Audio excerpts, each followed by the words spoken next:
Bueno, buenas tardes. Buenas tardes, profesora. Buenas tardes. Buenas tardes. Buenas tardes. Buenas tardes, Buenas tardes. profesora. Buenas tardes. ¿Qué hace André y usted acá?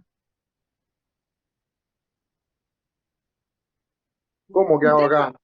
usted ¿Hay no dio el clase? examen Sí, di el examen, sí. y lo salvó? No, ¿lo sabés en serio? No. No, no lo puedo. Me recibí. ¡Qué alegría! No me recibí. ¡Felicitaciones! Muchas gracias. ¡Felicitaciones! Felicitaciones. Qué Yo hermosa noticia. Usted sabe, Ah, André, Se recibió un compañero. Para empezar la semana. estoy con una gripe brutal, pero Ay, La mejor noticia que recibí en mi vida. el fin de Ah, semana, estuve ah, con con los exámenes. sí, sí. Entonces yo corregí y yo no miro nombres para no ni Ah, tampoco miro cuando me ponen última materia ni nada de eso. Y entonces estaba así, no sé qué, y yo dije, a a este lo este conozco. parcial algo le falta, a este examen algo le falta, pero también sabe, razona bien, y empecé tipo chiqui, chiqui, chiqui, chiqui, y me dije, no, yo esta persona tiene que salvar. De repente miro a Andrei, yo dije, no puedo creer, y yo ya lo subí a Bedelía, pensé que usted ya lo sabía. No, entré hoy al mediodía y no estaban las notas todavía. La verdad que Ah, no lo puedo ah, creer.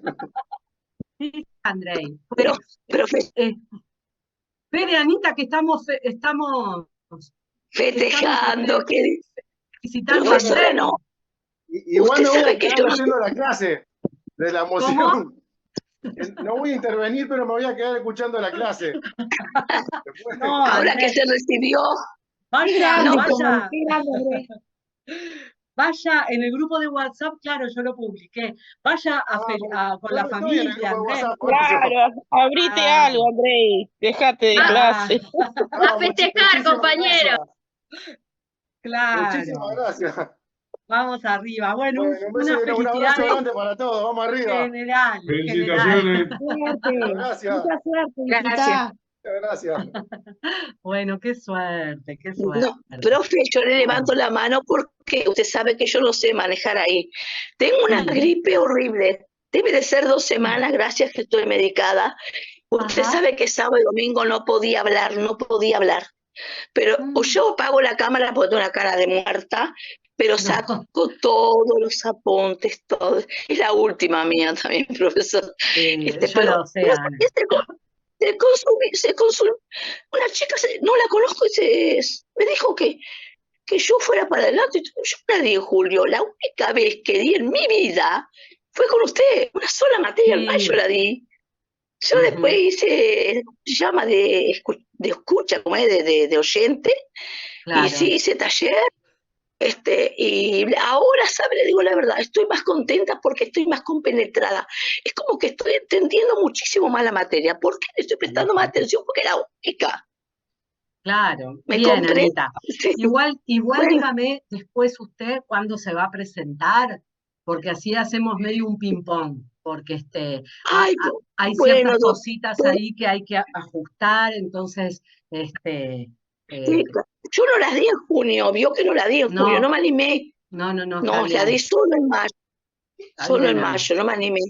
Bueno, bien. muchas gracias, Vamos profesora. hablando, Voy Ana, a no, apagar por la favor. cámara Bueno, y bien. no voy a interrumpir por los otros chicos que también se merecen respeto, ¿no? Bien, Ana, Gracias, Vamos muchas arriba, profe. gracias. arriba, Ana María, que lo salvás. Gracias. Cuídate, Gracias, Dios. bendiciones. Ay, yo creo en Dios te oiga. Gracias, compañera. Mire, No, pero algunas, usted crea en usted. Entonces, claro, o sea, ojo, crean en Dios también, todos, pero usted Sí, crea en usted. sí. Usted tiene que ir metiéndose, porque esto es como usted dice, ahora le va agarrando más la mano, entonces, entonces bueno, es mejor porque todo el conocimiento tiene que decantar también. Así que bueno, vamos Claro. a, Doctora, una pregunta, muy atrevida la mía, ¿no? a ver, Pero, dígame. dígame, ¿no se puede dar oral? Mire, usted No. sabe que yo tengo ganas de empezar a tomar oral, pero Ay, tenemos, yo no sé, tenemos a mí, que, tenemos que verlo con mi compañero Diego, con con el sí, profesor Diego sí lo Mongrel, conozco. pero está. Bueno, vamos a empezar así. Vamos a empezar. Muchas gracias, profe. No, por favor. Vamos a tener una hora de clase conmigo y después sigue el doctor Diego Mongrel, porque yo tengo colegio de abogados, que me voy a conectar por Zoom porque estoy liquidada. ¿Qué les iba a decir? Bueno, esperen que vamos a grabar. Sí, Federico. Sí, profesor, eso le iba a preguntar si usted va a dejar grabando o si Diego va a empezar a grabar la segunda parte. Bueno, yo en realidad el Zoom lo puedo dejar abierto, Diego, y tú seguís desde acá si querés. Te habilito Sí, a... el problema, perdón, ¿cómo están? El No, problema es que si se te apaga algo, se te apaga la grabación. Capaz que mejor es que cuando yo empiece a dar, yo grabo en mi computadora. Lo que creo que me está. tenés que pasar el host también para eso. Lo cual es Bueno, pero por conveniente eso, porque siguen desde acá, pero tú grabás en... Está, perfecto. sí, Entonces, espera que ya te voy a pasar. Eh, acá, participant, Diego. Y a Diego le voy a poner make host. Co-host, te pongo así ah, por las dudas, ¿no? A ver ahí, Diego, si te llegó. sí, sí, está. Sí, ya está, bárbaro. Entonces yo dejo esto prendido y no me conecto al colegio, pero de otra computadora y esta la dejo. Bueno, muchachos, vamos a ver, esperen que voy a grabar ahora. Recording in progress. Ya estamos grabando. Bueno, muchachos, el tema que vamos a dar hoy, que voy a dar yo en la primera hora, es reenvío y en la segunda hora va a dar el doctor Mongrel, cuestión previa. ¿Ah? Respecto del tema reenvío, a ver, lo que tenemos que tener en cuenta cuando nosotros hablamos de reenvío son las condiciones que tienen que existir para que haya reenvío. ¿Ah? Esto es un tema que es fundamental. Por eso, antes de encarar el tema reenvío, ¿se acuerdan que yo una de las cosas que les había indicado en clases anteriores era, era que en el ordenamiento jurídico uruguayo teníamos, por un lado, las normas de DIP de fuente supranacional, es decir, los tratados, convenio y convenciones. Y después, por otro lado, teníamos las normas de derecho interno. ¿Ah? Dentro de las normas de derecho interno, teníamos normas de derecho interno estrictamente y normas de derecho internacional privado de fuente nacional. ¿Ah? Entonces, estas últimas normas son las normas que, de alguna manera, regulan casos internacionales, pero nuestro derecho interno. ¿Ah? En estas normas, tanto de DIP de fuente supranacional como de DIP de fuente nacional, esperen que tengo a alguien que está...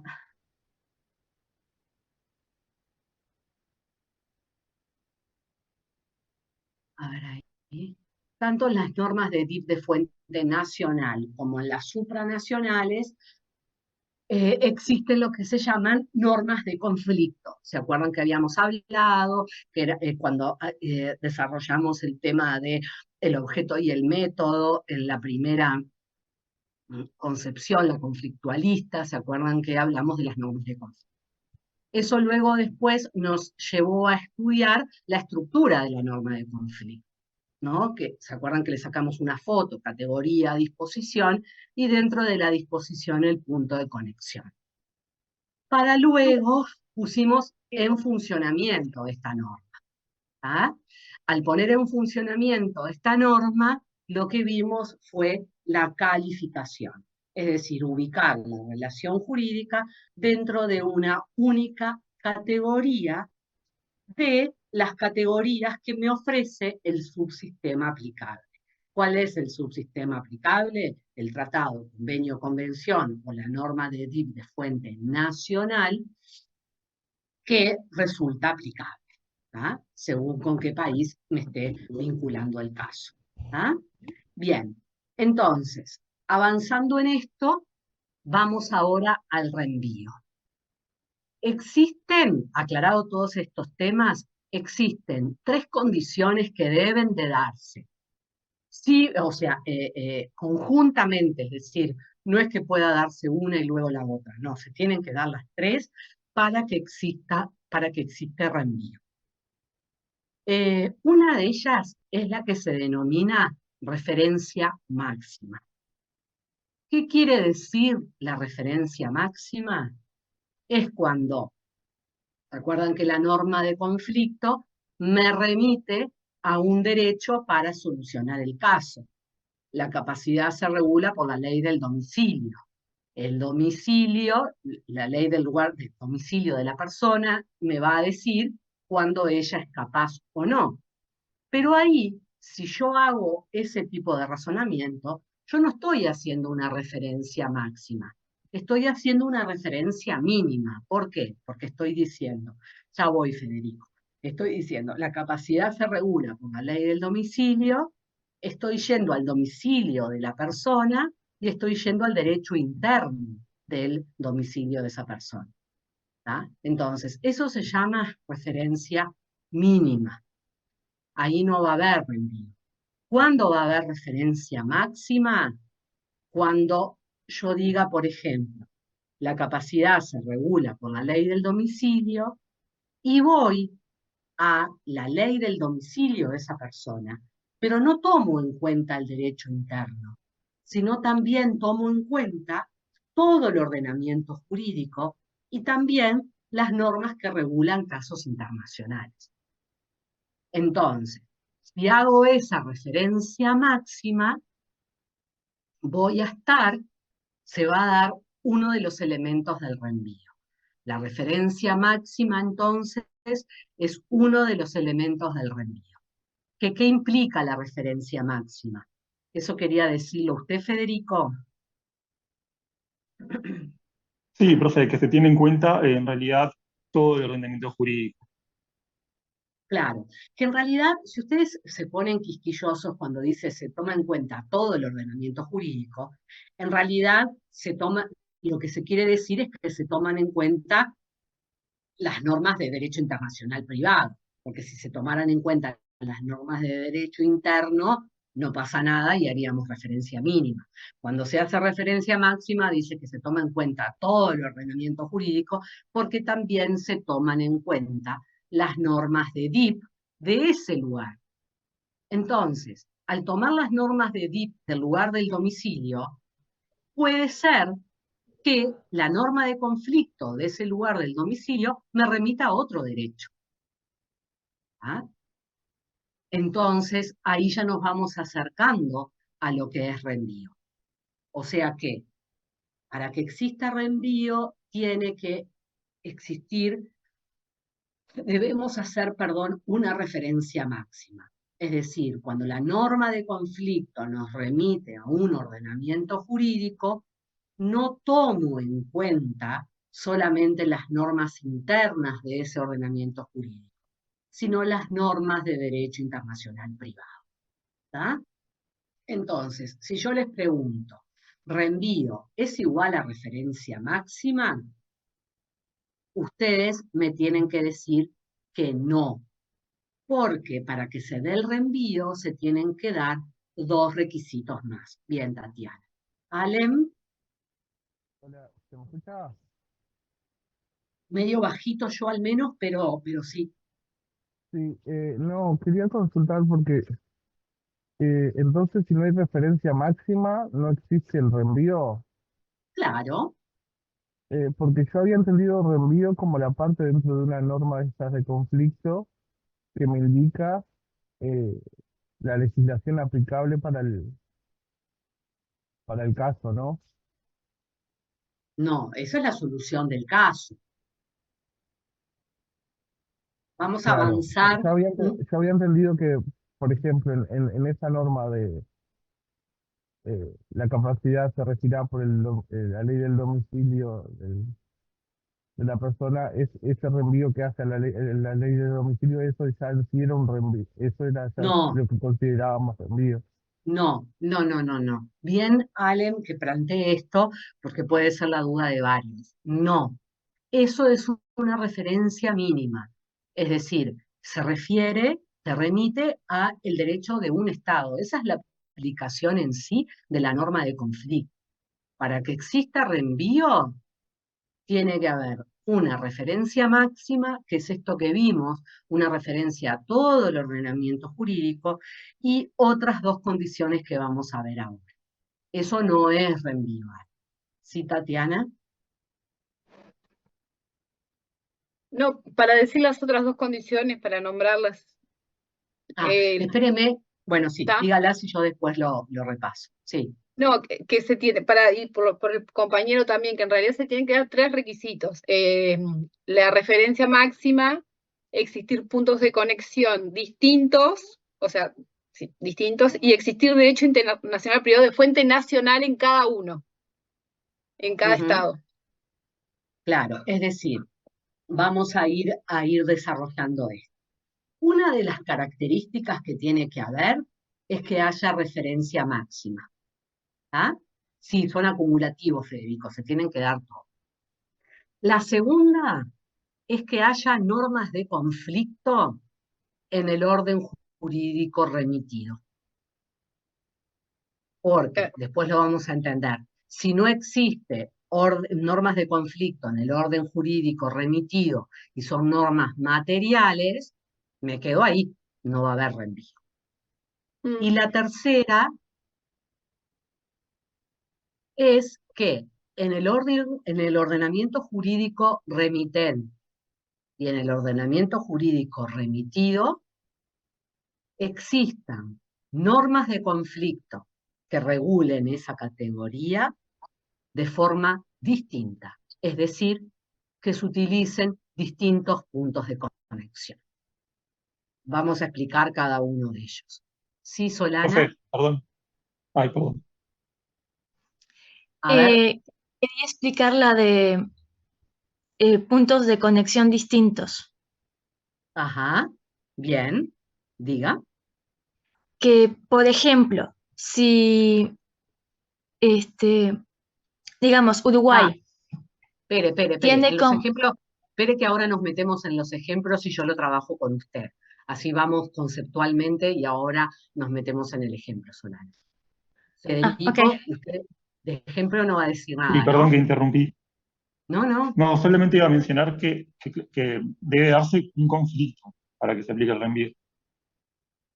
Debe darse, claro, un conflicto entre las normas. Eso es medio ahí relativo, pero vamos a avanzar.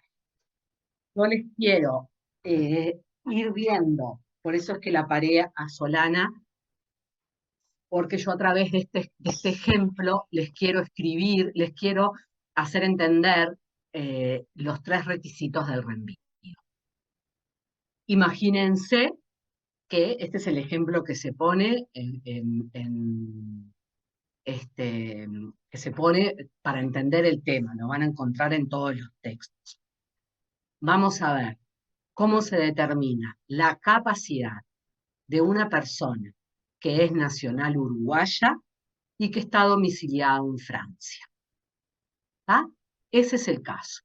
Una persona que está, queremos saber si esa persona es capaz, y la persona tiene dos características. Es nacional uruguayo y está domiciliado en Francia.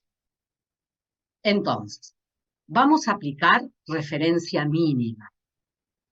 Si fuera ello, nosotros lo que tendríamos que decir es un caso y un privatista internacional, ¿se acuerdan? No hay norma de aplicación inmediata, entre los dos ordenamientos jurídicos involucrados, Uruguay y Francia, no hay tratado, entonces voy a las normas de DIP de fuente nacional.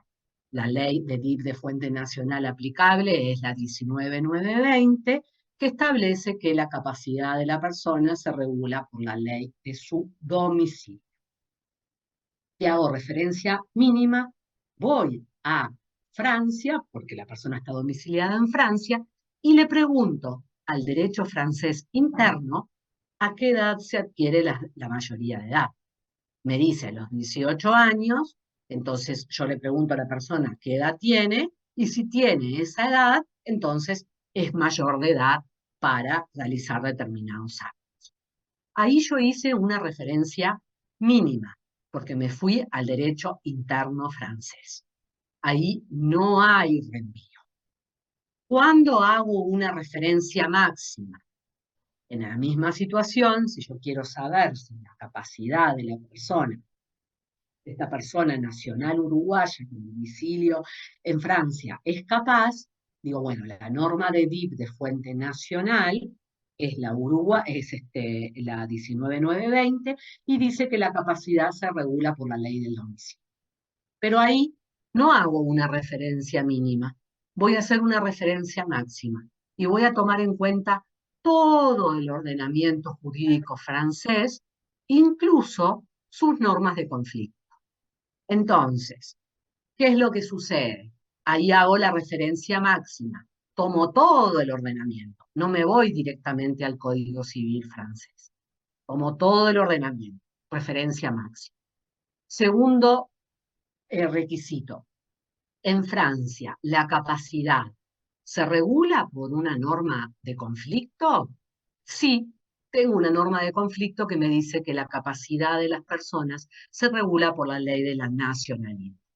O sea que se da la segunda característica. En Francia hay normas de conflicto para regular la categoría capacidad. ¿Ah? Sigo avanzando en el tema. Y el tercero que habíamos planteado, la tercera condición, era que en el orden jurídico remitente y en el orden jurídico remitido, esa categoría se regulara por distintos puntos de conexión. En este caso se da. ¿Por qué? Porque en el Uruguay la capacidad se regula por la ley del domicilio, y en Francia la capacidad se regula por la ley de la nacionalidad. Entonces, ahora lo vuelvo a repasar, se dan los tres requisitos. Entonces, opera lo que se llama el reenvío. Ahora, ¿qué quiere decir esto?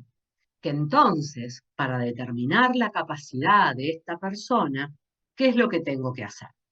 Tengo que decir, la capacidad se regula por la ley del domicilio conforme a la ley uruguaya.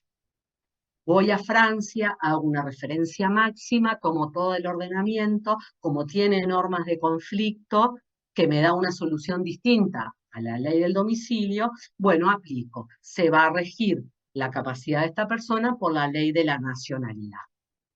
Bien, la ley de la nacionalidad, ¿cuál es?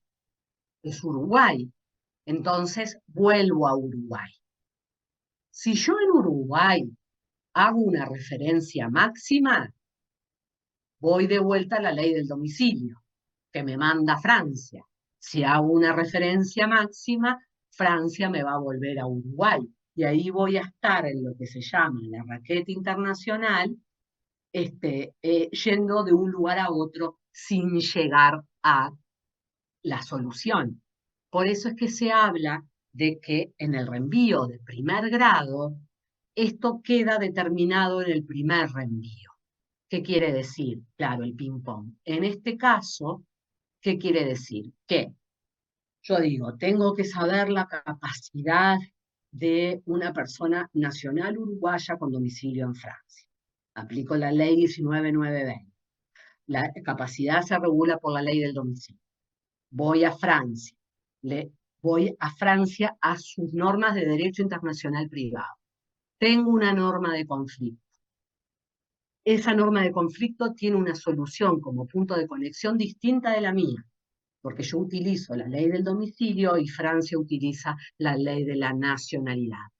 Entonces, hay reenvío. Cuando llego a Francia, Francia me dice que la capacidad se regula por la ley de la nacionalidad y entonces vuelvo a Uruguay. Y ahí me quedo. Ahí se produce el reenvío de primer grado. ¿Tá? Es decir, Francia lo remite para Uruguay. ¿Ah? Bien. En este mismo ejemplo, trabajémoslo en condiciones en las cuales no se den las tres condiciones. La primera es, si nosotros no hacemos una referencia máxima y decimos que la capacidad se regula por la ley del domicilio y el domicilio de la persona está en Francia, si no hago una referencia máxima y hago una referencia mínima, me quedo con el Código Civil francés. Entonces ahí no hay reenvío. ¿Ah? Si, por ejemplo, yo dijese, la capacidad se regula por la ley del domicilio, y el domicilio de esta persona está en un país en el cual no hay normas de conflicto, por más de que haga referencia máxima, al no haber normas de conflicto, no va a haber reenvío. ¿Ah?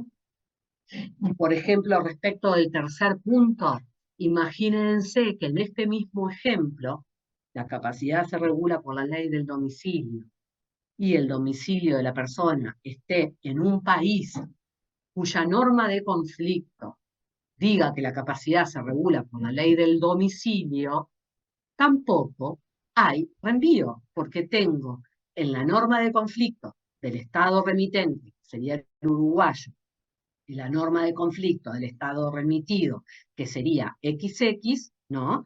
Si tengo en las dos la capacidad se regula por la ley del domicilio, nunca voy a tener reenvío para otro Estado. ¿Ah? Por eso es importante que se den las tres características. ¿Ah? Antes de dar la palabra, yo lo que quiero es, porque esto se dice a lo último y después la gente, no, los estudiantes, perdón, no lo entienden. La regla general es que yo siempre tengo que hacer referencia mínima. Cuando a mí una norma de conflicto me remite a través de un punto de conexión a un derecho, hago siempre una referencia mínima. Es a ese derecho. ¿Ah? Interno ese derecho. Solamente voy a poder hacer referencia máxima, y lo vamos a ver después, como un mecanismo de flexibilización, que era lo que les explicaba el profesor Monguer en la clase pasada. Es decir, como la norma de conflicto me lleva a soluciones que son rígidas, porque es esa ley y no otra, puedo flexibilizar utilizando una referencia máxima. Vamos a ver cuándo. ¿Ah? Pero, para que sepan, esto que estamos dando de reenvío es una posibilidad que existe. Las normas de DIP, de alguna manera, siempre hacen una referencia mínima al ordenamiento jurídico que nos envía el punto de conexión. Esto queda claro porque esto es importante. ¿Sí? María. No, profesora, quería aprovechar el ejemplo para repasar un poco la clase anterior del domicilio en Francia, justamente, que ahí se estaría aplicando, atribuyendo en forma directa a la ley francesa en cuanto a No, que la capacidad no sirve el ejemplo del no, porque artículo 3. no, porque es nuestra norma que dice que la capacidad se regula por la ley del domicilio. Es una norma No, distributiva. La que es una norma atributiva es la norma interna de Derecho Internacional Privado de Francia, pero que esa no la tiene que aplicar nuestro juez, porque nuestro juez aplica con los países con los que tenemos tratados, los tratados, o si no, sus propias normas de derecho internacional privado. Y la ley 19920 no tiene el artículo 3º del Código Civil francés. Así que no Tenemos una sería, norma de conflicto distributiva, es decir, dice uno u dónde otro. claro, la ley del domicilio, donde La esté el ley- domicilio será el que determinará si esa persona Bien. es capaz o no. ¿Ah? Bien. Bien. Solana, usted,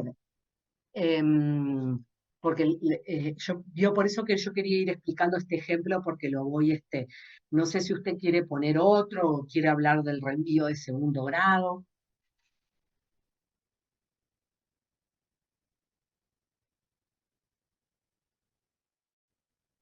¿No? Bueno, seguimos entonces para adelante. Carlos, ¿cómo viene con esto? Porque es medio difícil, ¿vio?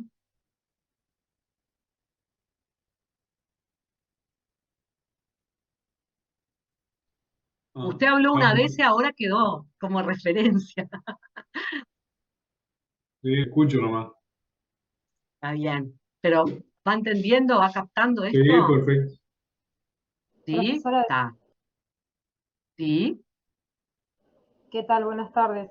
Saben que yo me quedé un poquito colgada con la segunda condición. Yo no sé si hay posibilidad de que usted lo vuelva a enganchar, pero con el Claro, ejemplo de Francia. claro, claro, claro.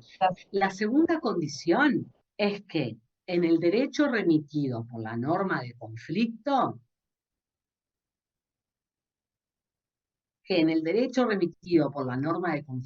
existan normas de conflicto para solucionar el tema.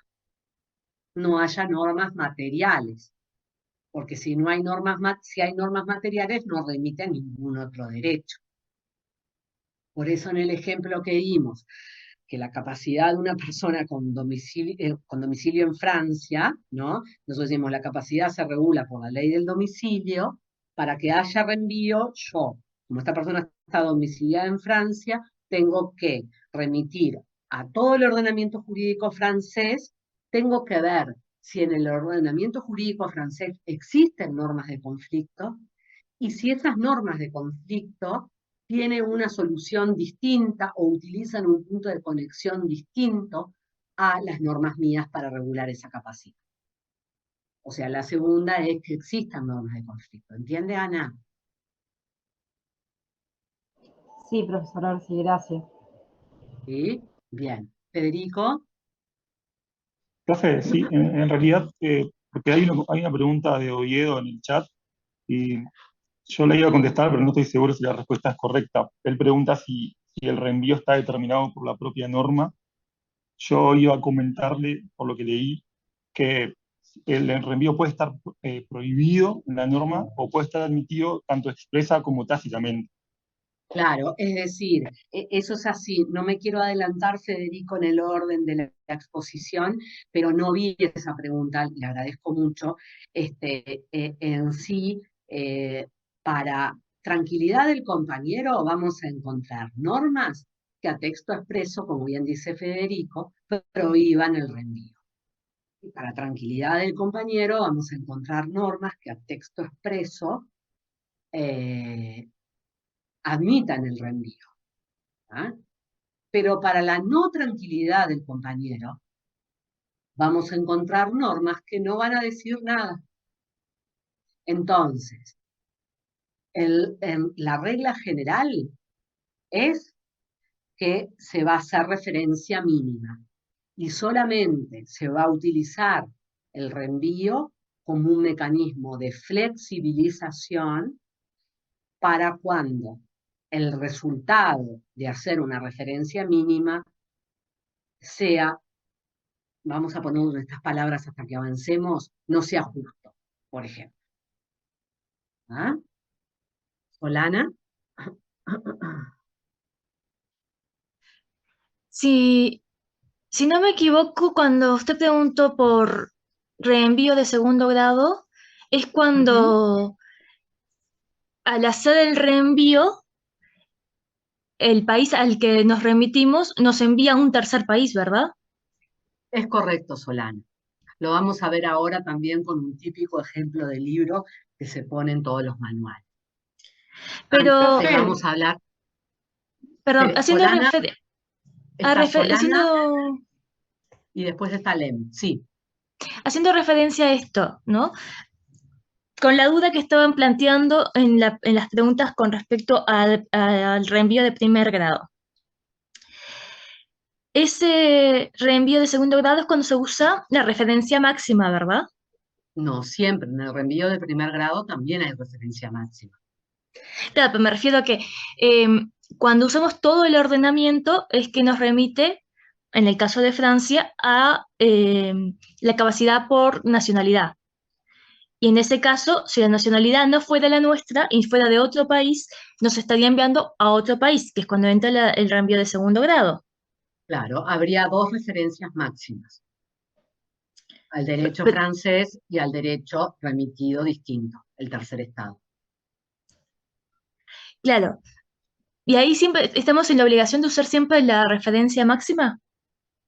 Bueno, por eso era lo que yo les estaba diciendo, no necesariamente. Hay normas que nos obligan a hacer reenvío, hay normas que nos prohíben hacer reenvío, y hay otras que no dicen nada y vamos a tener que ver cómo hacemos. ¿Ah? Esperen que ahora voy a explicar el reenvío de segundo grado. Adriana, Profe, disculpe, yo estaba escribiendo en el chat para no interrumpir. No me quedó ¿no? muy claro lo de la referencia mínima o máxima. Esa parte no la Bueno, entendí muy bien. Perdón, eso es profe. lo fundamental. No, al contrario, eso es lo fundamental, Adriana. Entender cuándo hay una referencia mínima o cuándo se hace una referencia máxima es entender este instituto del reenvío. ¿Por qué? Porque la referencia máxima es una de las condiciones para que exista reenvío. ¿Tá? Y les vuelvo a poner el ejemplo. Si yo tengo que determinar la capacidad de una persona que tiene domicilio en Francia, ¿tá? Yo lo que digo es, bueno, aplico la ley 19920 y dentro de esa ley tengo una normativa que me dice la capacidad se regula por la ley del domicilio. O sea, usted va a Francia, Adriana. ¿Qué puede hacer en Francia? Tiene dos caminos. O aplica el derecho interno francés para que le diga con cuánta edad una persona es capaz, y ahí ya soluciona el tema. Esa es la referencia mínima. Esa es la referencia mínima. Ah, Claro, bien. que fue lo que vimos hasta ahora, solucionando los casos, lo vimos hasta ahora. O usted puede hacer, vamos a ver ese poder de qué depende, puede hacer una referencia máxima y decir, yo no me voy a quedar con la ley interna francesa, yo voy a ir a las normas de DIP francesas. Bueno, en las normas de DIP francesas, la capacidad se regula a través de una solución material o de conflicto. Es decir, tengo la capacidad, se regula a través de una norma de conflicto que tiene un punto de conexión. Sí, en Sí, Francia se regula a través de un punto de conexión. Bien, perfecto. Ese punto de conexión que utiliza Francia, ¿cuál es? La el de ley la de la nacionalidad. nacionalidad. Bien. ¿Es distinto del punto de conexión que utiliza el Uruguay para la capacidad? Sí, es distinto, profe. Es distinto. Entonces, se dan las tres condiciones para que pueda haber reenvío. Se hace una referencia máxima, en el ordenamiento jurídico remitido hay norma de conflicto y a su vez la norma de conflicto tiene solución distinta a la nuestra. ¿Eso qué consecuencia trae? Que yo no voy a ir al derecho interno francés, voy a ir a la norma de DIP de fuente nacional francesa. ¿Ah? Porque el tratado no, porque no tengo tratado. Esa norma me va a decir que la capacidad se va a regular por la ley de la nacionalidad. Entonces yo como operador, ¿qué voy a hacer? Vuelvo a Uruguay y a Uruguay sí le pregunto al derecho interno cuál es, a qué edad se adquiere la capacidad. A los 18 años. Me dicen, bueno, entonces esta persona es capaz. Es decir, como yo utilicé las normas de derecho internacional privado francesas, haciendo referencia a Máximo, como esa norma tiene una norma de conflicto y tiene un punto de conexión distinto al mío, se produce el reenvío, entonces, para darle solución al caso, vuelvo a el derecho uruguayo. Y va a ser el derecho uruguayo interno el que me va a dar la solución del caso. ¿Ah? Si yo, por Bien, ejemplo, gracias, profe. Me quedó ahora mucho más no, claro, disculpe. no, por favor. Mire, Adriana, si yo, por ejemplo, que fue lo que dije, si yo no hiciera una referencia máxima e iría a una referencia mínima, me quedaría en el derecho interno francés, que me va a decir cuándo se va a adquirir la mayoría de edad. Bien. Pero póngale que hago una referencia máxima y voy a las normas de DIP francesas. Pero resulta ser que ahí no tengo normas de conflicto, sino que me da la solución directa. Ah, entonces tampoco voy a poder volver al Uruguay en ese reenvío, porque ahí va a estar la solución. O imagínense que Francia, tercer requisito, tiene la misma norma que nosotros, que diga que la capacidad se rige por la ley del domicilio. Y entonces, ¿dónde me quedo? En Francia.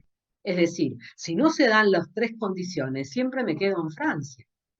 Y nunca vuelvo al Uruguay. O sea que no se produce el reenvío. Por eso se tienen que dar esas tres condiciones para que el caso vuelva al país de origen. Y ahí tenemos un reenvío de primer grado. ¿Entendió, Adriana? Sí, muchas gracias, profe. Disculpe que le quite tiempo. No, al contrario, estoy para eso. Alem, Entonces, lo de la referencia mínima y referencia máxima hacen, a lo que está haciendo referencia es al método que se va a utilizar a la hora de interpretar el derecho, ¿no? No tiene nada que ver con no, la norma en sí, no tiene nada que ver con qué, Alem. con la norma en sí. Porque yo hoy cuando le planteé el ejemplo, usted me dijo que la parte donde decía eh, que se regirán por la ley del domicilio, eso era una referencia mínima, y yo entendí que ese texto de derecho se debía entender como una referencia mínima por la forma en la que estaba redactado, pero lo que estoy entendiendo No, ahora es no, que referencia mínima y máxima hacen referencia a la forma en la que nosotros analizamos el derecho. no, hacen a la forma en la cual se aplica ese derecho remitido por la norma de conflicto. Es decir, ese derecho remitido, o voy al derecho interno de ese derecho remitido por la norma de conflicto, o voy al derecho internacional privado remitido por esa norma de conflicto. Ahí está el tema. ¿Quién hace eso? El operador jurídico, conforme a ciertas reglas que ahora vamos a ver. ¿Sí? Bien. Bueno, ¿cuándo estamos en un reenvío de segundo grado? Cuando estamos en un reenvío de segundo grado, como bien dijo Solana, es en este caso que vimos, pero en vez de que nos remita al Uruguay, nos remita a un tercer estado. En vez de volver para Uruguay, remitir para Uruguay, remite a un tercer estado. ¿Cuál es el caso típico del libro que se da? Es cuando yo quiero determinar la capacidad de una persona que es de nacionalidad inglesa y que tiene domicilio en Francia. Y le preguntan, por ejemplo, al Uruguay, por qué ley se va a determinar si esa persona es capaz o no. Entonces, obviamente, que entre Francia e Inglaterra no tengo tratado, convenio y convención. Entonces voy a la norma de DIP de fuente nacional, a la ley 19920. Esta ley lo que me dice es que la capacidad se regula por la ley del domicilio. Esta persona está domiciliada en Francia. Hago una operación mental de una referencia máxima y tomo en cuenta todo el ordenamiento jurídico francés. Perfecto, lo tomo. En Francia tengo una norma que me dice que la capacidad se regula por la ley de la nacionalidad. Es decir, que tengo norma de conflicto y tiene un punto de conexión distinto al nuestro para regular la capacidad. Pero me dice que se regula La capacidad se regula por la ley de la nacionalidad. Antes yo tenía un nacional uruguayo, por eso volvía, pero ahora tengo un nacional inglés. Entonces tengo que ir al derecho inglés a preguntarle a ese derecho cuándo es que se adquiere la mayoría de edad y ahí yo sabré si esta persona es capaz o no.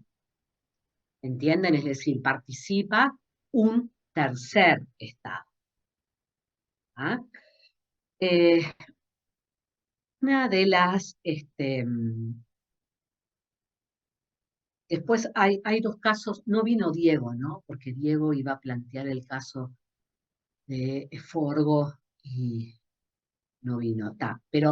Pero antes de plantear estos casos, que ustedes sí los pueden leer del libro, a mí lo que me interesa es que ustedes sepan, y profesora, ¿y por qué tiene que haber reenvío? ¿Por qué crean este instituto? No lo crean y yo tengo menos para estudiar, ¿no? Y hago siempre referencia mínima y me voy al derecho interno que me remite el punto de conexión, ¿no? Sí, Julieta.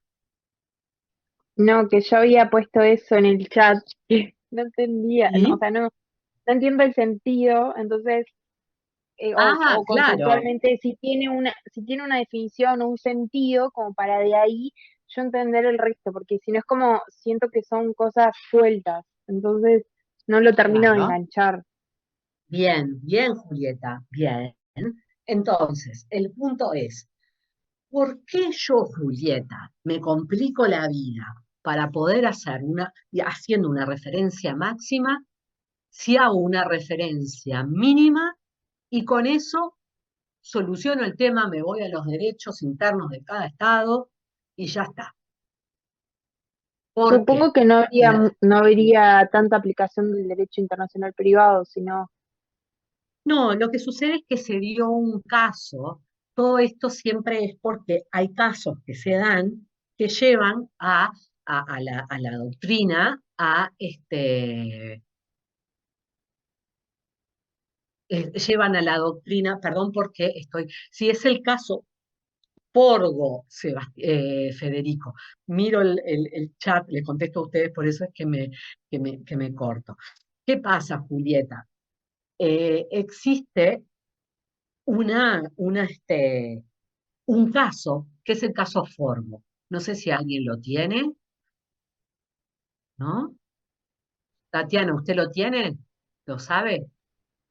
A ver si me acuerdo más o menos. En realidad lo tengo acá así en el libro.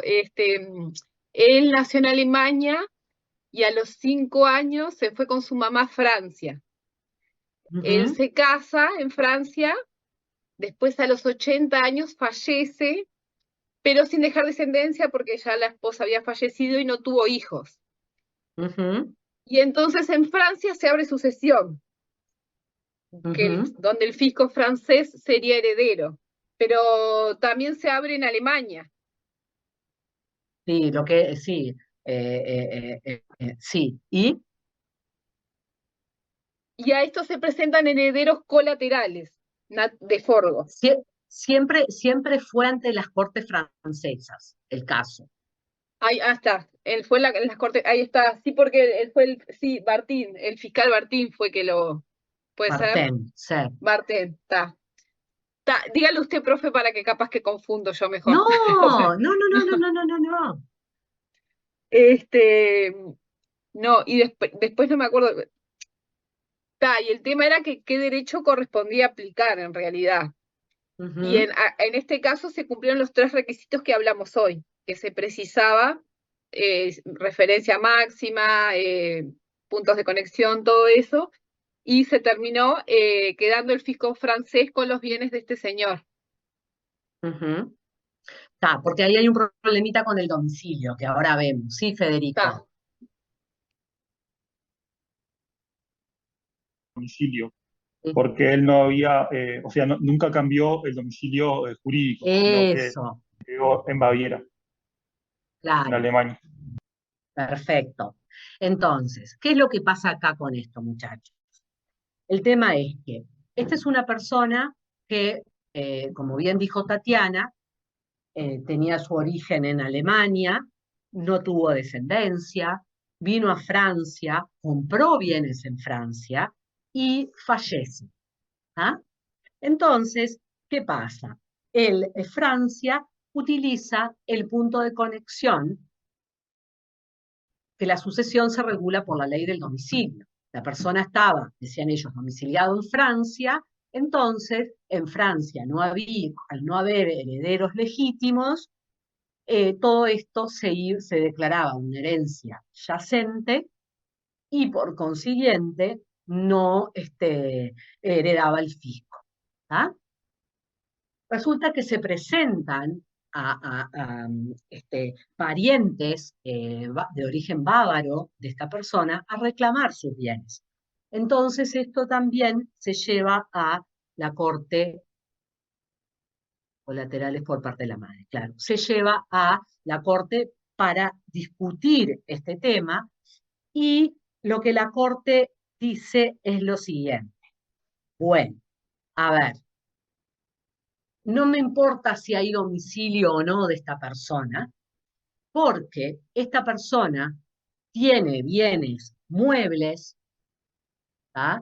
Y si yo hago una referencia máxima a el derecho bávaro, los bienes muebles se rigen por la ley de situación de los bienes.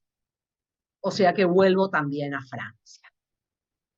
¿Ah? Entonces, ¿qué es lo que hizo el fisco?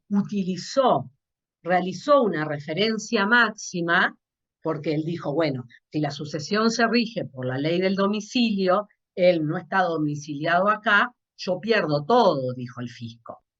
Entonces, ¿qué fue lo que dijo el fisco? No, no, no, no.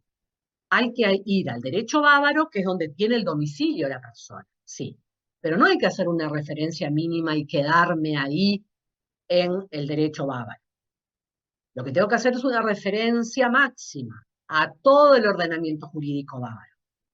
Y el ordenamiento jurídico bávaro, para regular la sucesión de los bienes muebles, tiene una norma de conflicto. O sea, hago referencia máxima, tiene una norma de conflicto, segundo, y la norma de conflicto se rige por una norma distinta a la sucesión en el derecho francés. Porque para los bienes muebles, ¿ah? Y para los bienes muebles se rige por la ley de situación de los bienes. ¿Dónde están situados los bienes? En Francia. Por consiguiente, clincaja, fisco francés. Entonces, hasta acá, ustedes lo que pueden decir es, bueno, se utiliza esta referencia máxima, pero, claro, lo que dice Alem, sentido de justicia, justicia para el fisco francés, ¿no? Que puede estar totalmente en duda de decir, bueno, capaz que es más justo dárselo a los parientes colaterales que él tenía, ¿no?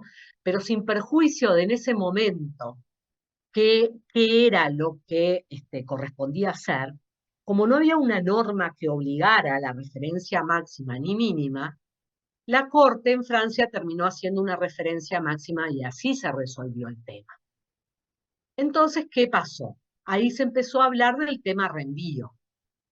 Y hoy por hoy, el tema reenvío, si bien es un argumento que se usó en ese caso para que el fisco francés se quedara con los bienes muebles de Forgo, ¿ah? ¿Qué pasó? Hoy por hoy se utiliza como un mecanismo de flexibilización que capaz que hoy para nuestro derecho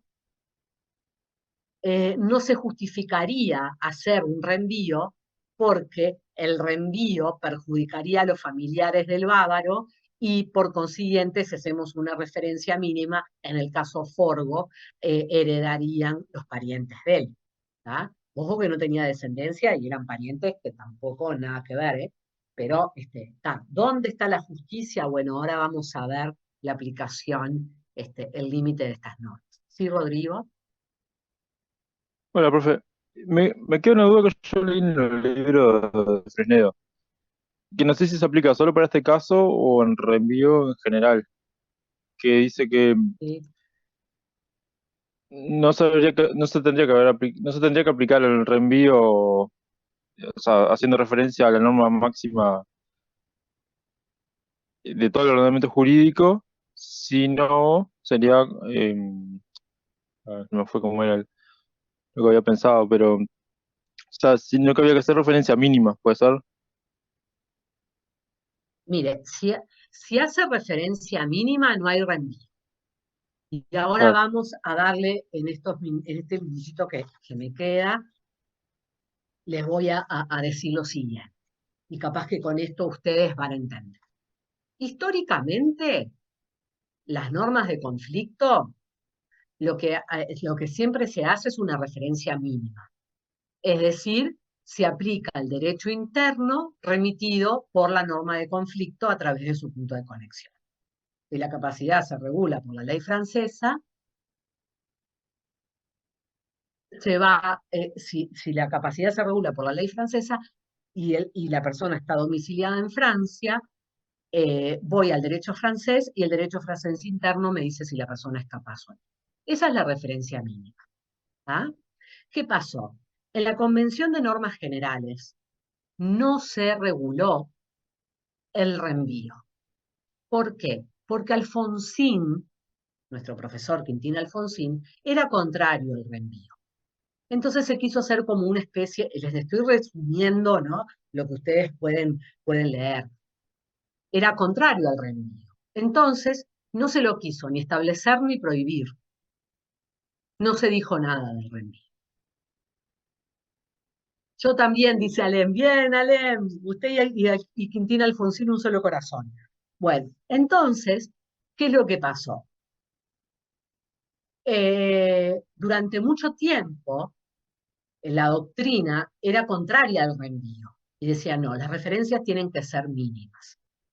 ¿Ah? ¿Qué pasa? Hay normas específicas que permiten el reenvío, como por ejemplo la Convención de Alimentos, no sé si alguien la tiene, la Convención Interamericana sobre Obligaciones Alimentarias, que en su artículo 6, espérenme, no, es la de la un segundito.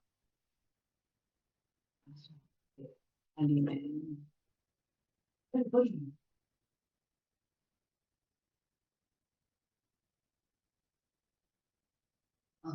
Profe, ¿la Convención sobre Alimentos Interamericana está preguntando? Sí, la 6.3. A ver si la encuentro, no la estoy encontrando. Alimentos. 6.3. Sí. Yo la tengo acá, a ver si está bien. 6. No, pero no dice este. ¿Qué artículo, profesora? No, el 6.3, pero no es ese, porque esa es la norma OPER.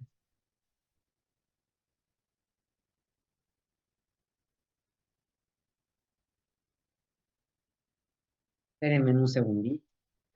Porque si ustedes leen el 6.3,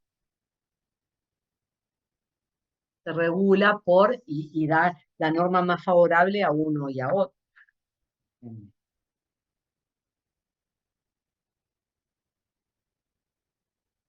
A ver qué, capaz que está puesto mal acá. Para que encuentren una norma que regule el caso a texto expreso.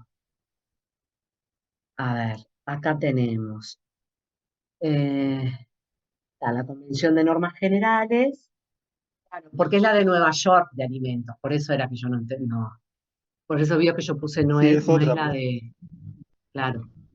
En alimentos nosotros tenemos dos, Convención de Alimentos de Nueva York, perdón. Ponerle la ya me va por el tiempo.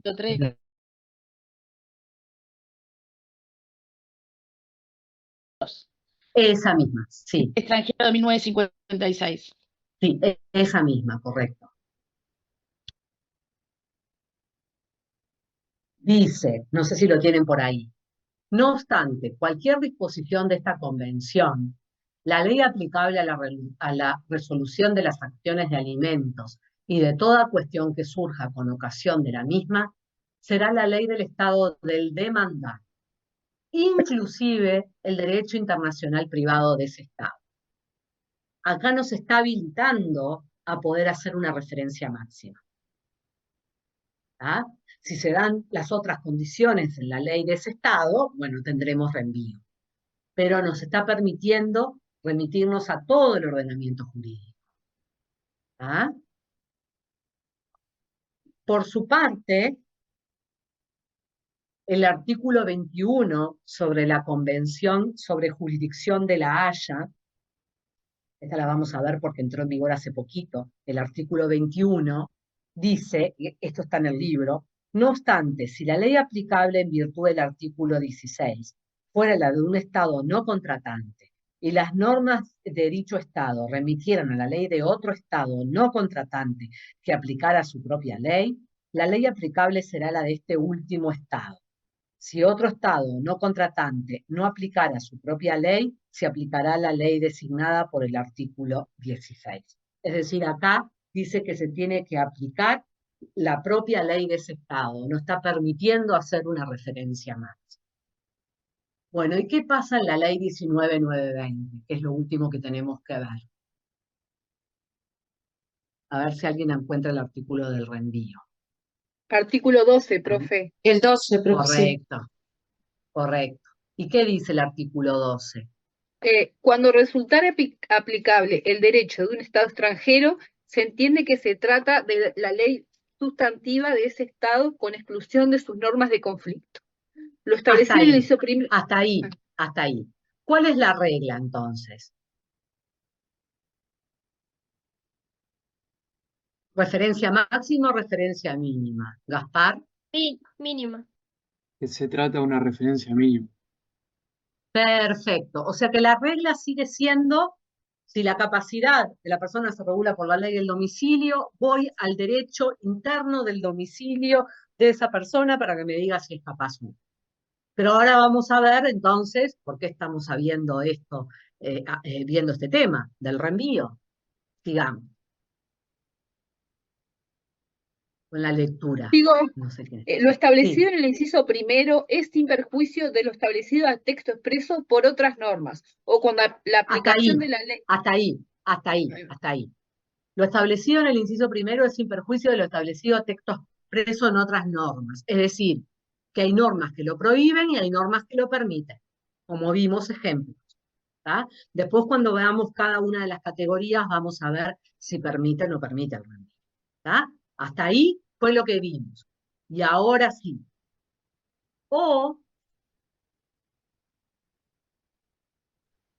cuando la aplicación de la ley sustantiva de ese Estado al caso concreto se torne incompatible con la finalidad esencial de la propia norma de conflicto que lo designa, de conformidad con lo establecido en el artículo 11 de esta ley y en las normas sobre derechos humanos de las que la República es parte.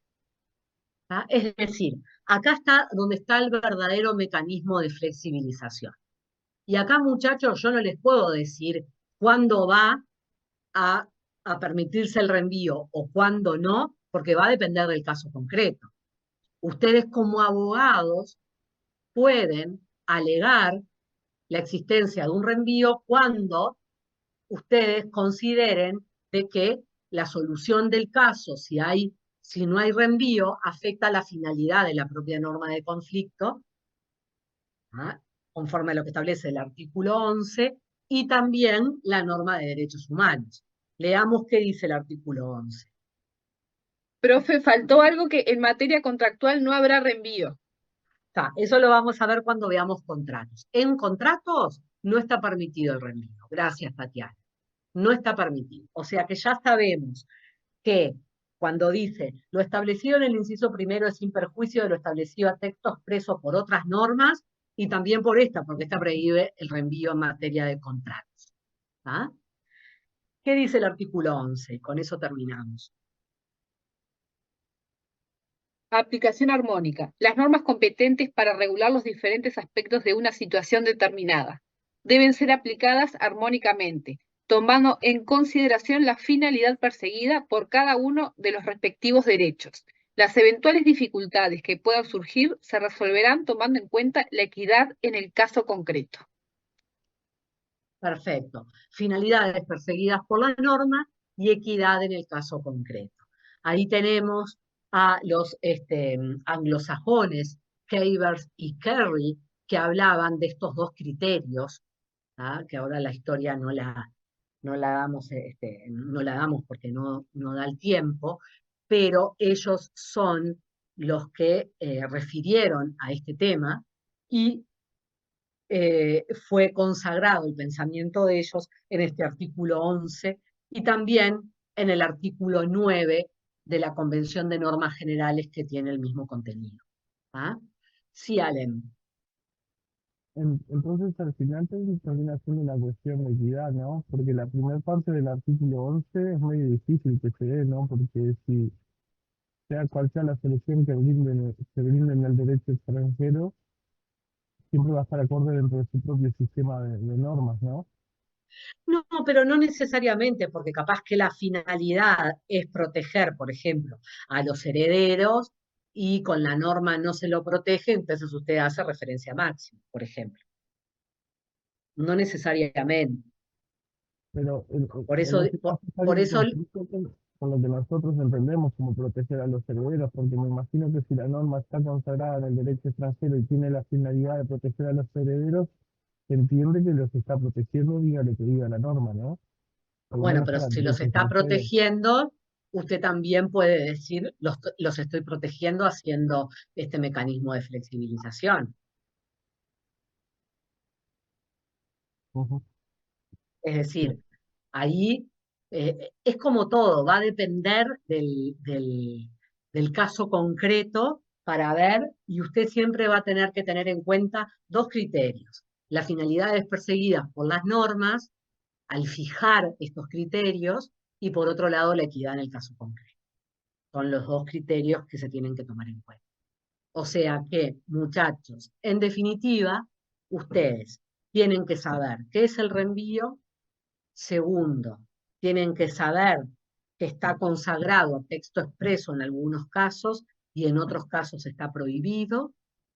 Y tienen que saber el contenido del artículo 12 porque puede haber casos en los cuales no haya una consagración expresa a favor del reenvío, pero se pueda terminar aplicando como un mecanismo de flexibilización de la rigidez de la norma de conflicto, que me remite a un punto de conexión y me deja ahí, pero para ello tengo que justificar que se atente contra las finalidades perseguidas por las normas o la justicia del caso común.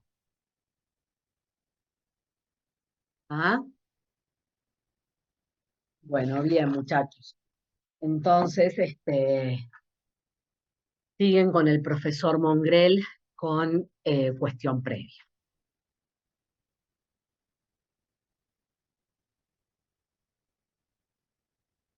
Estás muteado, Diego. Ahora sí. Gracias. Está. ¿Qué tal? Yo ¿Cómo me están apago todos? apago la cámara y apago el volumen, así no. Listo. Bueno, vamos a intentar dar en estos minutos que nos quedan, a tratar de explicar más o menos un tema. A ver, tengo que grabar yo entonces acá. A ver, ¿qué grabo acá? No, profe, ya parece grabado, no hay problema. Listo. Ya está grabando. Un tema medio difícil de. No sé si ustedes tuvieron la oportunidad de ver algo, de leer algo en el libro en cualquier libro, pero creo que el que están tomando de cabecera es el de la doctora Fresnedo. Y es un tema bastante sutil de la cuestión previa, y los autores se han encargado de sutilizarlo un poco más todavía. A ver.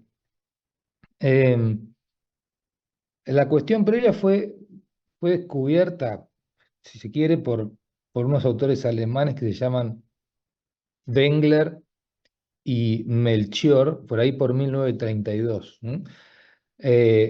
Ellos estudiaron el leading case, que es el que aparece en el libro de la doctora Fresnedo, que es el caso Ponucanamale, que fue fallado en 3 instancias. la última de las cuales fue la Corte de Casación francesa. Este Ponucanamale es el leading case, por decirlo de alguna manera, el caso a partir del cual se comienza a hablar de esto de cuestión previa. Por más que hay algunos autores que dicen que esto que aparece en Ponucanamale no es una cosa nueva llamada cuestión previa, sino que es un tema de calificación, dicen algunos, como Bartén, y otros dicen que es de orden público. Bien, no se preocupe, este caso lo vamos a analizar en unos minutos. Ahora quiero seguir con unos conceptos un poco más básicos. ¿Cuándo aparece esto de la cuestión previa? Cuando se presentan simultáneamente en un mismo proceso dos cuestiones de derecho internacional privado, ¿sí? Dos cuestiones de derecho internacional privado que pueden ser sometidas a leyes diferentes. Porque si las dos cuestiones son sometidas al mismo derecho, no estamos hablando de una cuestión previa. Y además tiene que darse esta otra característica, es que lo que se resuelva para una cuestión va a repercutir o va a tener efecto sobre la otra. Ahí vamos a estar en presencia de una cuestión previa. Cuando deban resolverse dos cuestiones y la resolución de una tenga consecuencias directas sobre la resolución de la otra. ¿Va a tener el mismo efecto en ese Sí, caso? Federico. Espera que está levantando la mano Federico. Sí. Sí, claro, o sea, la cuestión previa o incidental o preliminar va a incidir directamente en la cuestión principal que se va a tratar. Por ejemplo, si la cuestión principal es una sucesión, la incidental o preliminar podría ser la filiación, los hijos. Exactamente, según lo que decidamos acerca de si esa persona que está reclamando parte de la herencia es o no hijo, bueno, eso va a tener repercusión directa sobre el tema principal o la cuestión principal, que es la sucesión. Habrá más o menos herederos según lo que el juez decida respecto de la filiación. Sí, María.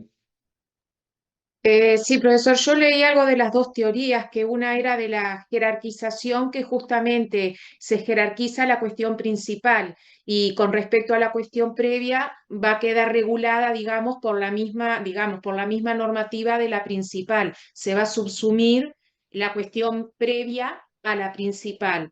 Y después está la teoría de la equivalencia, que ahí sí se consideran, digamos, categorías independientes, autónomas. Cada una se va a regular por su propia normativa, digamos. O sea que una depende de la principal y la otra van a ser independientes. Perfecto.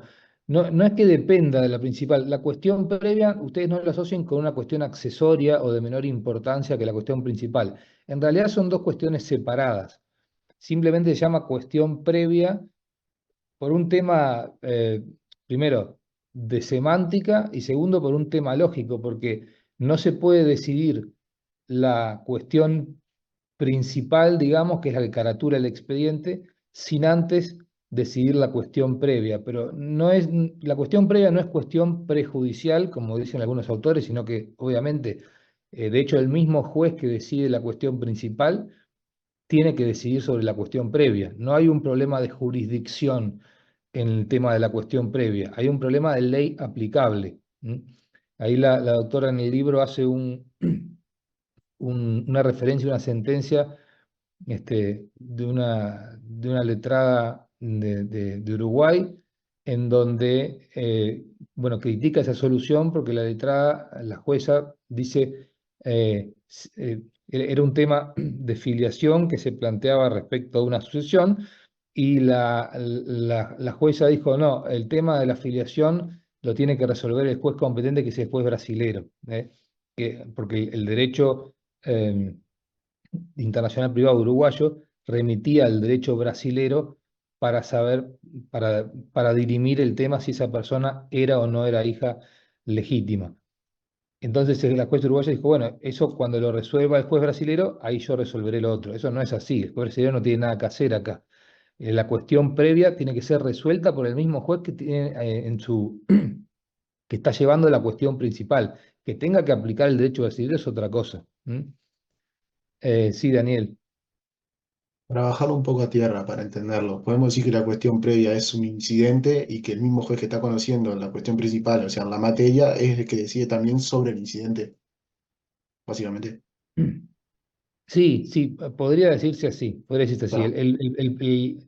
Se llama, de hecho, cuestión incidental, también algunos autores lo llaman de esa forma, eh, pero el problema acá, más allá de cómo lo llamamos a la cuestión que no es la principal, se le llama cuestión incidental, previa, accesorio, lo que sea, es qué ley le aplicamos a esa cuestión, a la resolución de esa cuestión. Ese es el único tema importante acá. ¿Sí? No sé si Natalia quiere levantar la mano o alguien está levantando la mano. Yo estaba Yo ya lo levantando la pongo. mano, la bajé. No, porque ahora escuchando, me pasó leyendo un poco cuestión previa y reenvío, que me daba la sensación de que cómo se puede complicar todas estas situaciones, porque en cierto modo genera cierta inseguridad al uno no saber qué derecho se va a aplicar, ¿verdad? Porque hay cosas como pendientes, como, bueno, si la reenvío, entonces capaz que va para allá y allá capaz que luego viene para acá, entonces no sé si se va a aplicar. Toda esa cuestión como esto de lo previo, esperar qué se resuelve para poder resolver luego esta cuestión porque no puedo resolverla antes, si bien entiendo que es en pro de justamente obtener algo más seguro y más justo, más justa sería la palabra tal vez, me dio la sensación de que, ¡fua! ¿Cuánto conocimiento hay que tener previo a realizar estas cuestiones para luego no caer en esta inseguridad de no saber qué derechos me van a aplicar ante tal Sí, situación, ¿no? bueno, es que esto es normal, nunca se puede tener una certeza absoluta de lo que va a pasar. Fíjese que el clásico ejemplo, sucesión, aparecen hijos de la nada en otro país. Bueno, habrá que resolver si son hijos o no son hijos, si tienen derecho, vocación hereditaria o no. El problema es, eh, lo que no puede pasar acá es que la definición de la cuestión previa tenga un resultado, según lo tratemos como cuestión previa, y otro resultado según si se tratara como una cuestión principal por ella misma. Es decir, el hijo, si es hijo, tiene que ser hijo para todas las situaciones, y si no es hijo, no tiene que ser hijo para todas las situaciones. Y parte del problema que se da con estas teorías de la cuestión previa es que si aplicamos la teoría de lo que llama la teoría de la jerarquización, nos puede llevar a resultados realmente absurdos. Por ejemplo, a decir que alguien que estuvo casado toda la vida, de repente deja de estar, no es que deja de estar casado, los efectos de ese matrimonio no se reconocen como a los efectos de la vocación hereditaria. Ya vamos a ver el ejemplo este de Ponucanamale, qué fue lo que pasó, ¿sí? Supuestamente una adopción que era válida en un territorio y que se supone que el hijo fue hijo adoptivo toda la vida. Bueno, resulta que a los efectos de heredar los bienes del causante, Francia no le reconoció la calidad de hijo. Bueno, eso es lo que se intenta, lo que tenemos que intentar evitar a través de la correcta aplicación de esta válvula de escape que es la cuestión previa o la teoría que aplicamos de la cuestión previa para así podemos llegar a un resultado más justo. Solana. Perdón, no me había dado cuenta que había puesto la mano, pero de todas maneras quería hacer una pregunta con respecto al caso que mencionó de filiación con un hijo brasilero, el del ejemplo, que no lo leí, así que realmente no sé si lo mencionan o no lo mencionan. Sé, por ejemplo, que a nivel sucesorio, la ley brasilera, el que reconoce como hijo brasilero, les da prioridad con respecto a cualquier otro hijo de cualquier otra nacionalidad. Entonces, eso obviamente influye, tenés que saberlo porque si va a reconocerlo y después con qué ley se aplicaría. Si es la brasilera, la repartición es distinta, porque yo Sí, sé que una eso cosa es la ley sí. aplicable a la sucesión y otra cosa es la ley aplicable a la categoría filiación. Este, la jueza se remite en este caso al derecho brasileño para saber si el hijo era hijo o no era hijo, nada más. El tema de la sucesión se va a seguir rigiendo por la ley de situación de los bienes inmuebles. El hecho de que el derecho brasilero me diga que el hijo brasilero tiene prioridad sobre, no me importa a mí, porque yo solamente me remito al derecho brasilero para saber si fue adoptado conforme a la regla, a la ley brasilera en forma válida. El tema de la sucesión en Brasil es otra categoría. O sea, yo no tengo que mezclar todas las categorías. Acá tengo dos categorías distintas, filiación y sucesión. Sucesión la voy a regir por la ley que la norma del conflicto del juez me dice que hay que regirla, en este caso era el derecho uruguayo, y la filiación, nuestro derecho remitía al derecho brasileño, pero solo los efectos de saber si era o no era hijo. El resto de las disposiciones del derecho de familia de Brasil no las va a aplicar el juez uruguayo. ¿Sí? Ah, verdad. Bien. Entonces, no sé, por ejemplo, una viuda reclama derechos sucesorios del esposo fallecido. Bueno, el título de la vocación hereditaria va a ser su condición de viuda, pero para que se cumpla este requisito, primero tiene que haber existido un matrimonio válido.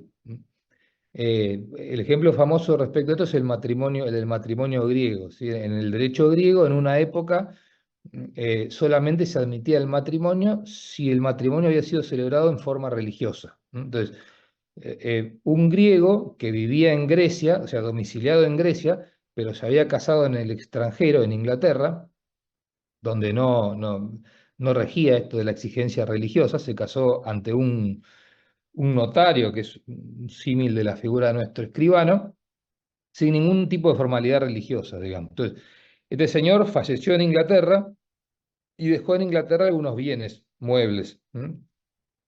La esposa abre la sucesión en Inglaterra y reclama la porción que le corresponde según el derecho griego, que es el derecho de su nacionalidad, que le otorga al cónyuge supérstite. ¿Sí? Entonces, acá, como podemos ver, aparecen dos cuestiones relacionadas. Una es la sucesión y la otra es la validez del matrimonio.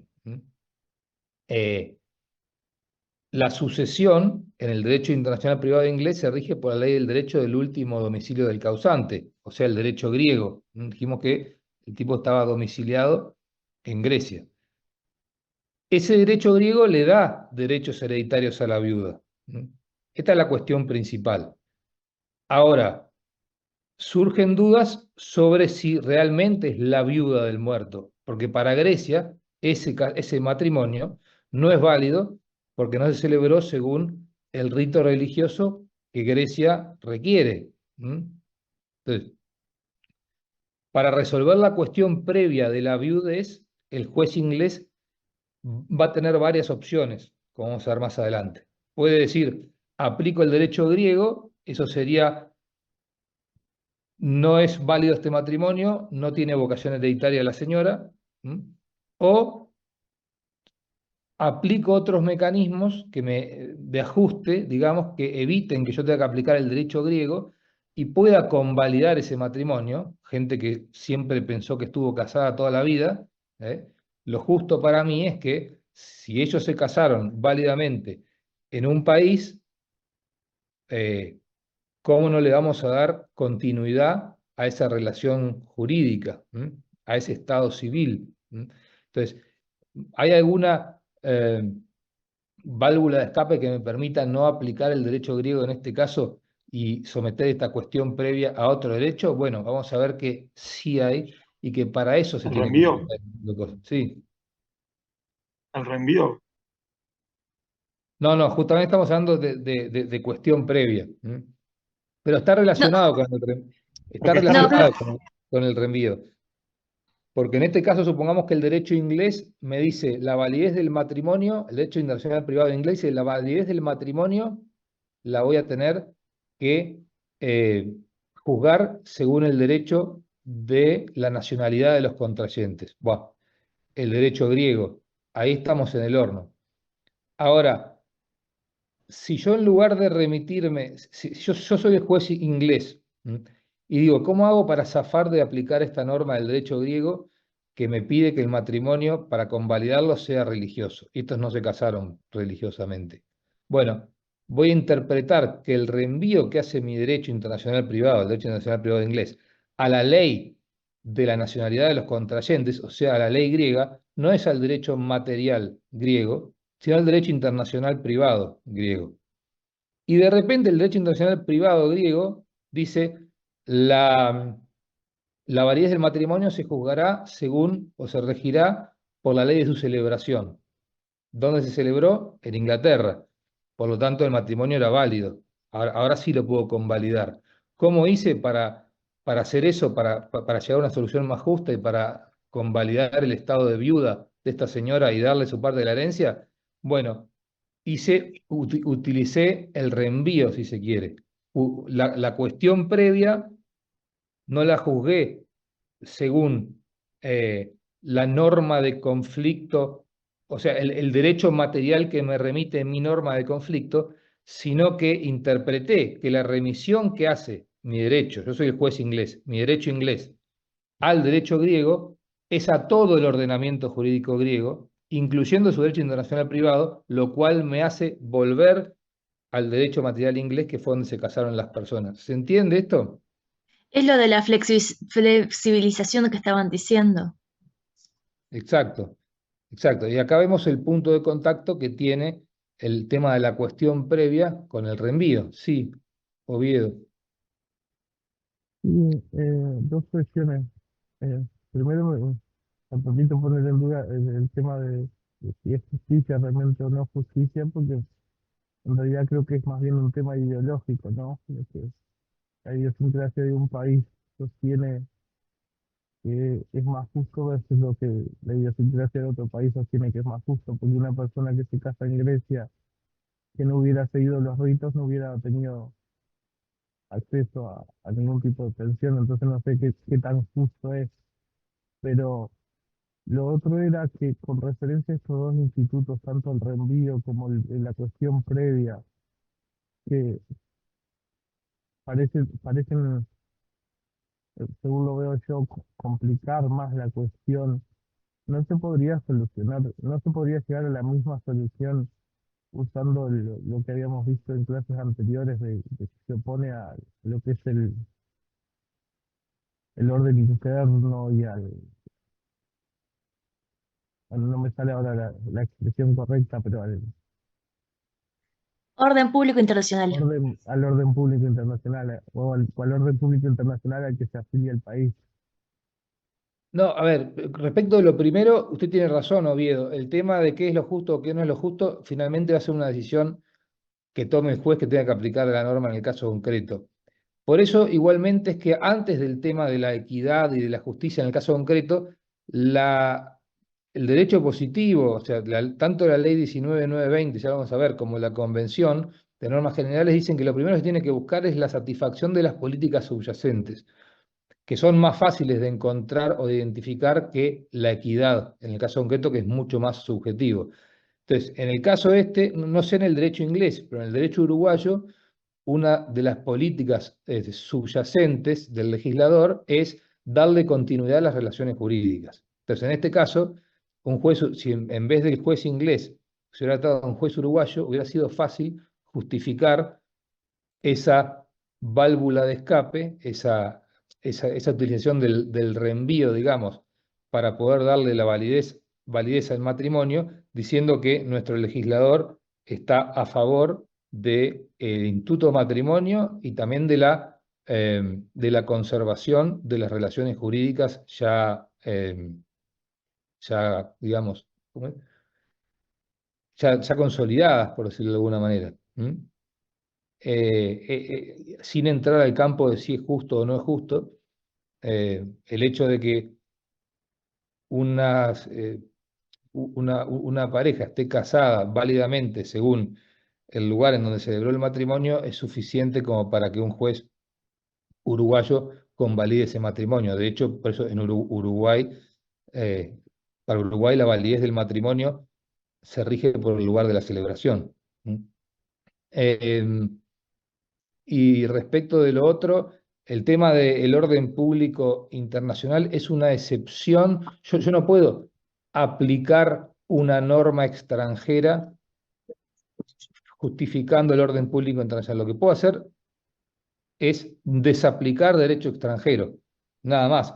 En el caso de que, supongamos, el juez inglés dijera, nada, es injusto esto de que la viuda no reciba nada, va en contra de mi orden público internacional. Sería difícil. Yo lo que puedo hacer es, pero igual él necesita una norma para convalidar ese matrimonio. Más allá de eso, el orden público internacional es una excepción a la aplicación del derecho extranjero. Yo no puedo aplicar otro derecho justificando, salvo el nacional propio, el mío propio, justificando una violación al orden público internacional. Además, tampoco me parece que sea un tema de orden público internacional el hecho de que el derecho griego, en este caso, no considere válido el matrimonio por no haber sido celebrado según los ritos religiosos correspondientes. No es tan grave eso como para, desde mi punto de vista. Es que en realidad yo tampoco lo veo como algo grave, pero en sí, tanto este instituto como el otro en realidad los veo más bien como comodines, y el eso de sacar comodines, no sé, me parecía más fácil sacar el comodín por ese lado, pero está, era una opinión personal nomás. Sí, sí, bueno, ya vamos a ver en el caso este con Ucaramale, vamos a ver que hay personas, hay autores que acá no ven un tema de cuestión previa, sino que ven un tema de orden público internacional. Usted ahora me va a decir lo que opina. Entonces, en el tratamiento este de la cuestión previa, tenemos que diferenciar dos problemas distintos. Uno está prácticamente zanjado, el primer problema. El primer problema es establecer el criterio para saber cuál es la cuestión previa y cuál es la cuestión principal. Cuando se nos presentan dos cuestiones de derecho internacional privado, podemos decir, bueno, pero ¿cuál es la previa y cuál es la principal? Y el segundo problema es, justamente el más importante, es cuál es la ley que gobierna a una y otra cuestión. Respecto al primer problema, ¿cuál es la cuestión principal y cuál es la cuestión previa? Bueno, acá se manejaron dos criterios para determinar cuál es cuál. El primer criterio es el llamado criterio ideal o lógico, que fue sostenido por Goldschmidt y se basa en determinar cuál es la cuestión condicionante y cuál es la cuestión condicionada. Por ejemplo, la petición de herencia de quien se dice cónyuge supérstite del causante depende lógicamente de lo que se resuelva sobre la validez del matrimonio celebrado por el difunto. O sea, esto que traería como consecuencia que la validez del matrimonio, al ser la condición de otra cuestión, que es la sucesión, sea considerada la cuestión principal, mientras que la cuestión de la sucesión, al estar condicionada por la cuestión de la validez del matrimonio, quedaría sometida a la ley que regula el matrimonio, entonces sería la cuestión previa. O sea, es al revés de lo que se entiende hoy, digamos. Este criterio no se aplica hoy. El criterio adoptado por la doctrina y por la jurisprudencia es el llamado criterio procesal o criterio real. ¿Cuál es este? Es el criterio que se vale de la conducta desplegadas por las partes durante el proceso, y particularmente en el objeto del proceso y en el petitorio. En definitiva, a ver, la pauta de la principalidad, o sea, cuál es la cuestión principal, la va a dar aquella cuestión que forma parte del petitorio, procesalmente hablando, en la demanda, lo que caratula el expediente, según le dice la doctora Fresnedo. Entonces, si se demanda pidiendo los bienes de una herencia, la sucesión va a ser la única cuestión principal. Y todo lo demás que aparezca alrededor van a ser cuestiones previas. En el ejemplo que dábamos, la cuestión principal va a ser la sucesión y la cuestión previa el matrimonio. Si viene alguien que dice ser la cónyuge supérstite y que reclama vocación hereditaria, bueno, ¿cuál es lo que caratula el expediente? Sucesión, cuestión principal. Entonces, cuestión validez del matrimonio o matrimonio va a ser cuestión previa. Al revés de lo que decía Goldsmith, ¿no? Goldsmith decía que como la cuestión del matrimonio es la que condiciona la cuestión de la sucesión, la principal es el matrimonio y la previa es la sucesión. Y esto hoy por hoy nadie lo sostiene. Entonces, Resuelto este problema de saber cuál de las dos cuestiones tiene que reputarse principal y cuál tiene que reputarse previa, viene la segunda cuestión, que consiste en decidir sobre la ley que va a regir Profe, ambas yo cuestiones. me Sí, perdí, o era el criterio ideal o lógico, pero el otro criterio lo explicó.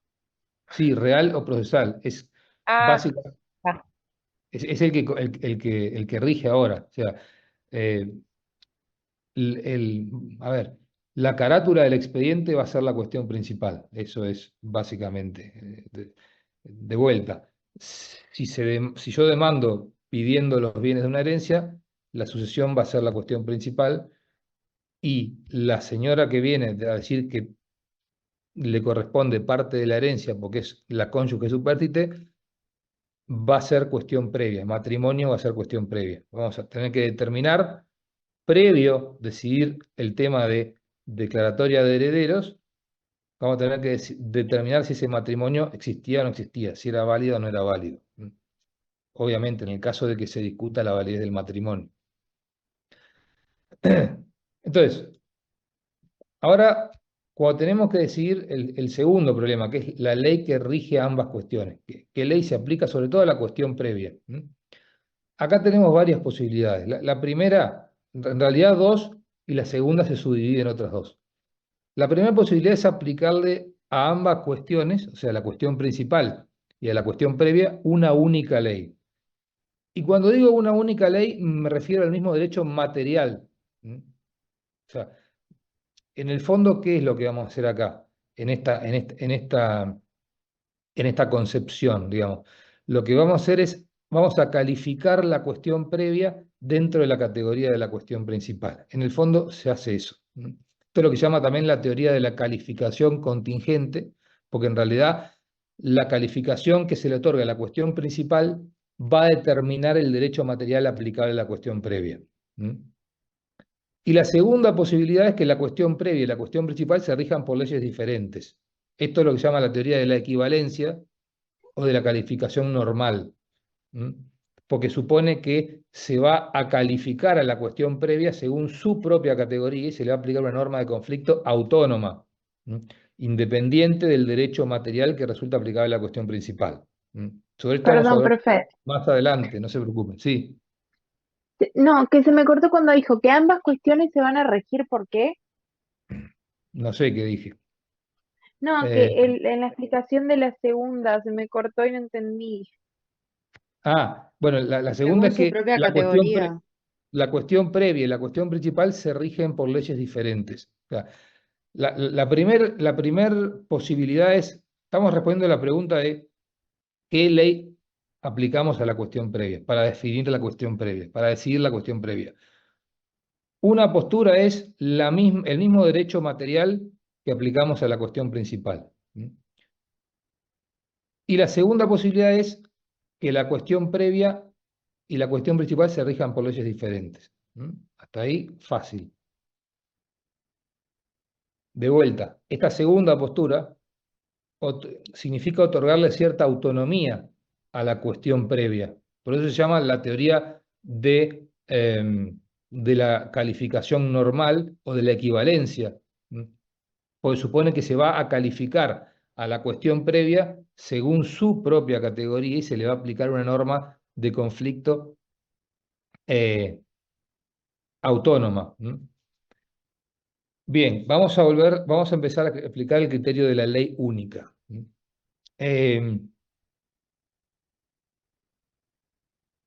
A ver, tenemos una cuestión principal, que de vuelta es la cuestión que caratula el expediente, sucesión, no sé.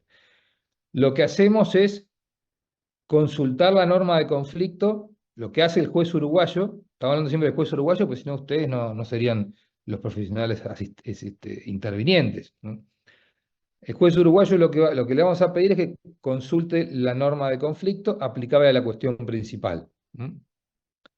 Esa norma de conflicto uruguaya lo va a remitir a un derecho material de un Estado extranjero, o no. según esta teoría, la cuestión previa va a quedar sometida a la solución que brinde el derecho material aplicable a la cuestión principal. Entonces, el orden lógico sería este. Primero, identificamos la norma de derecho internacional privado prevista en la ley del juez para regular la cuestión principal. Una vez que identificamos esta norma, identificamos la norma material del derecho extranjero aplicable. Una vez que identificamos la norma material del derecho extranjero aplicable, sometemos la cuestión previa a lo que disponga ese derecho material extranjero aplicable a la cuestión principal. No sé, por ejemplo, Código Civil brasilero. Sí, Natalia. A ver, me quedó una duda. O sea, el juez tiene que resolver una cuestión principal, ¿no? Resolviendo la cuestión principal, Una cuestión principal y una cuestión previa, si no, no estamos hablando de este problema. surge Sí. la cuestión previa. Entonces, ahí lo que hace, aplica la ley de conflicto para saber qué ley va a aplicar para la cuestión previa, ¿verdad? Para la cuestión principal y para la cuestión previa. Para las dos. Sí, Bien. sí. No sé, supongamos que, esto no es así, pero supongamos que en muchos derechos las normas de conflicto dice que la sucesión de los bienes muebles se rige por el lugar en donde están esos bienes, por la ley del lugar en donde están situados esos bienes. La sucesión de los bienes muebles se rigen por la ley del lugar de situación de esos bienes. Supongamos que nuestro código hubiera dicho eso. Hay una sucesión, o el causante dejó bienes muebles en Brasil. Se presenta una señora diciendo que es la cónyuge supérstite del causante. Los herederos, los hijos, supongamos de otro matrimonio, herederos que ya están reconocidos, dicen, no, esta señora no existe, el matrimonio no es válido, por lo que sea. El juez uruguayo va, según esta teoría, a resolver la validez del matrimonio por el derecho material brasileño, por lo que diga el Código Civil brasileño. El Código Civil brasileño va a decir, para que un matrimonio sea válido tiene que pasar esto, esto y esto. Y el juez uruguayo va a aplicar eso para decir si resulta válido o no resulta válido ese matrimonio. Sí, Laura. Nada, profe, me gustaría que se lo pudiera explicar de nuevo sin el ejemplo. Yo estuve estudiando el tema y es como que no lo termino o sea, con la explicación no lo termino de entender. No sé si es que soy yo o qué, pero... No, a mí me entrevera también Y a mí la me ley de entrevera. conflicto, que Pero después capaz que, el derecho material.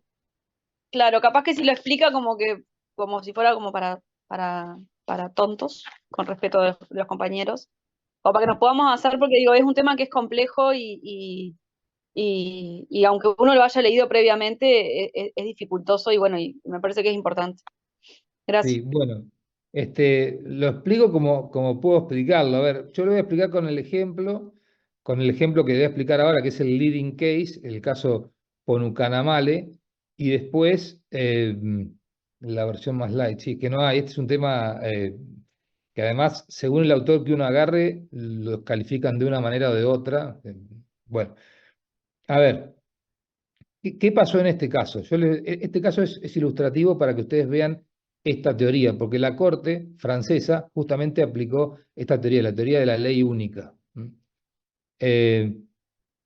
La Corte de Francia, lo que justamente por esta teoría de que la cuestión previa va a ser regida por el derecho material al que remite la norma del conflicto del juez de la cuestión principal, o sea, de vuelta, la cuestión previa va a ser regida por el derecho material remitido por la norma del conflicto del juez de la cuestión principal. Esa es la definición de esta teoría, digamos, que es la teoría de la ley única. ¿Por qué la ley única? Porque una única ley material va a regir tanto la cuestión principal como la cuestión previa. O sea, la cuestión principal arrastra el derecho sustantivo, el derecho material aplicable también a la cuestión previa. Por esto mismo es que, en este caso de Ponucanamale, la Corte de Francia pudo decidir en 1931 que la adopción, que era la cuestión previa, estaba regida por el derecho francés, y no por el derecho indio, que era donde se había hecho la adopción, y donde vivían los adoptantes y adoptados. A ver, ¿por qué la Corte de Casación francesa le pudo aplicar el derecho francés a una adopción que se había realizado en territorio inglés y bajo las formalidades y la validez que le otorgaban las normas inglesas? Porque la sucesión en los inmuebles dejados en territorio francés, en este caso era en la Cochinchina francesa, se regía según la norma de conflicto del Código Napoleón, que decía que la sucesión se regía por la lex situs, o sea, el lugar de situación de los bienes. Y ese era el derecho civil francés, derecho que regía en la Cochinchina, que era donde este señor tenía los bienes. A ver, era un ciudadano inglés, papa no sé cuánto, nombre indio, que vivía en la India. La India era territorio de dominio británico, y cuando falleció este causante, que vivía en la India, dejó bienes inmuebles en Cochinchina, que era territorio de Francia en aquella época. Hoy es donde está Vietnam. Este señor, cuando fallece, el causante, indio, que vivía en la India, donde se aplicaba derecho inglés, era colonia inglesa la India, tenía dos hijas legítimas. Una de ellas ya había prefallecido, se había fallecido antes de que él falleciera. Esa hija legítima había dejado un hijo legítimo, o sea, un nieto legítimo del causante, y la otra hija vivía. Esas dos hijas legítimas, una había muerto, pero había dejado un hijo, que era el nieto legítimo del causante, y la otra hija legítima vivía. Pero además, el causante, y acá viene el tema, había adoptado un niño, Sokalingam, también ya fallecido antes que el padre adoptivo. El adoptado, este Sokalingam, que prefalleció al causante, tenía a su vez un hijo legítimo.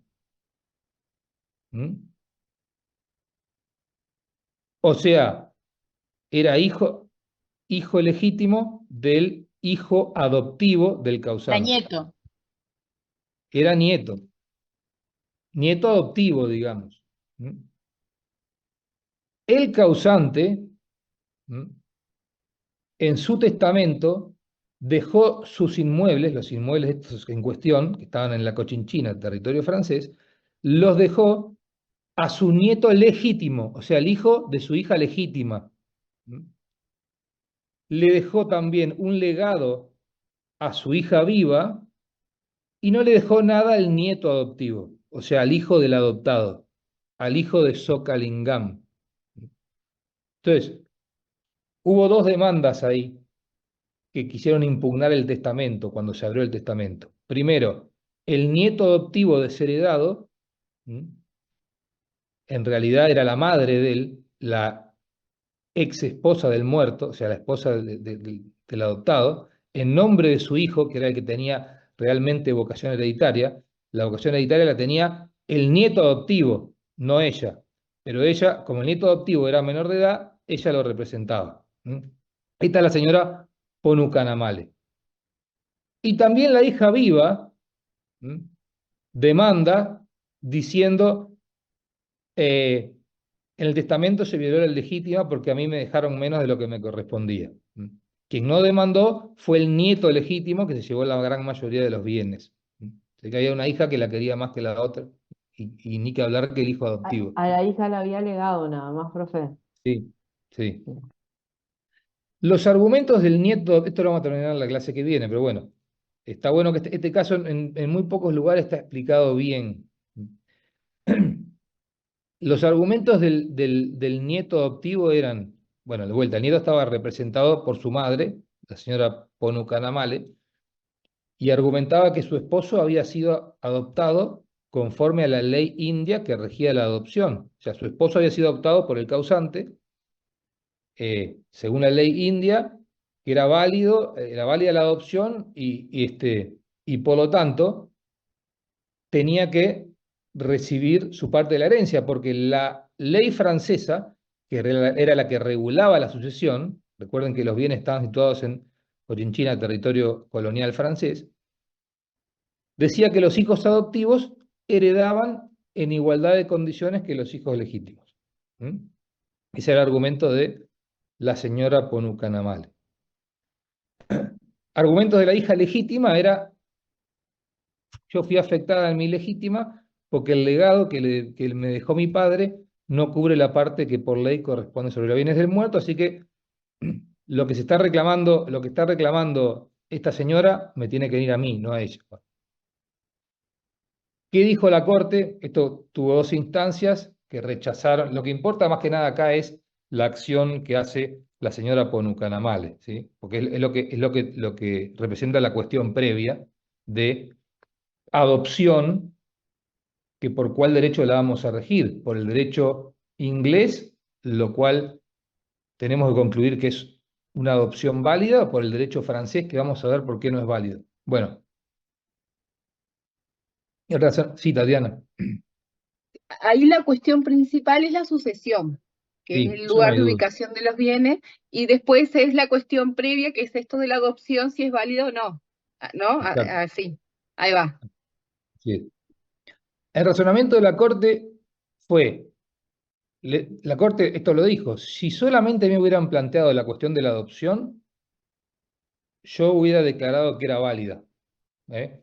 Porque mi norma de conflicto francesa dice que la validez de la adopción se rige por la ley personal del adoptante y del adoptado, o sea, en el caso de la ley india, que era el derecho inglés, y no había problema en ese sentido. La adopción estaba bien constituida conforme a la normativa de la India, que era donde vivían los adoptantes y adoptados, no había problema ahí. Pero el caso se complicó porque sucedía que conforme a la ley francesa, cualquier persona que tuviera hijos legítimos no podía adoptar. Artículo 344 del Código francés de esa época. Entonces, esta prohibición, que obviamente no existía en el derecho indio, fue lo que afectó finalmente la vocación hereditaria de el nieto adoptivo. O sea, la Corte dijo que, según el artículo, no me acuerdo qué, del Código Civil francés, los inmuebles sitos en Francia, en este caso en la Cochinchina, que es lo mismo, incluidos aquellos inmuebles que son propiedad de extranjeros, se hallaban sometidos a la ley francesa. Por lo cual, la condición hereditaria de quien reclama, del nieto adoptivo, también se va a regir por la ley francesa. No importa cuál sea el estatuto personal del causante o de sus herederos. La Corte subsumió la resolución, o la cuestión previa al derecho material aplicable, el francés, a lo principal. Dijo, como la ley aplicable a la sucesión es la ley francesa, y esto se presenta como una cuestión previa, o sea, la adopción, la validez de la adopción se presenta como una cuestión previa a la sucesión, yo lo voy a decidir conforme a la ley aplicable a la cuestión principal. Si me hubiera presentado el tema de la validez de la adopción como un tema autónomo, yo hubiera dicho que era válida, porque mi derecho dice, mi norma de conflicto dice que la validez de la adopción se rige por el lugar donde se llevó a cabo. Pero no, yo estoy aplicando ahora la cuestión previa, mi norma material, porque yo me afilio a la cuestión, a la teoría de la ley única. Cuestión previa se rige por la ley material de la cuestión principal. Entonces aplico el derecho francés para decidir el tema de esta adopción como cuestión previa. Según mi derecho, esto no es válido, no puedo otorgarle validez a esta adopción. ¿Por qué? Porque estaría yendo en contra del código francés, que dice que una persona que tiene hijos legítimos no puede adoptar. Y esto es una norma de orden público por afectar el estado de las personas. Por lo tanto, es inderogable. Es una norma que protege a los hijos legítimos.